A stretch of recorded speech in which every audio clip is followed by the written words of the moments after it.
যাই হোক আমরা সামনে এগিয়ে যাচ্ছিলাম।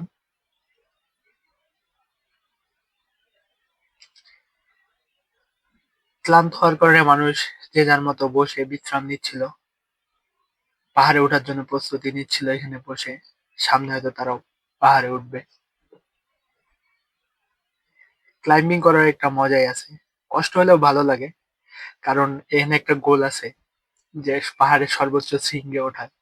এই গোলটা অ্যাচিভ করতে পারলে ভালো লাগে, সেই কারণে দেখা যায় যে যতই কষ্ট হোক উপরে গেলে সেই ক্লান্তিটা দূর হয়ে যায়। এই সামনে কয়েকটা শুধু সিঁড়ি ছিল, চারদিকে গাছপালা, এখনো সেরকম গাছের পাতা উঠে নাই, কারণ মাত্র শীতকাল।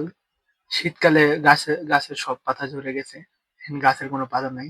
তো সিঁড়ি পার হয়ে আমরা বলা যায় মোটামুটি দুর্গম পথ ধরেই পাহাড়ে ওঠার চেষ্টা করতেছিলাম। যে পিচ্চি তার বাবার সাথে উঠতেছিল।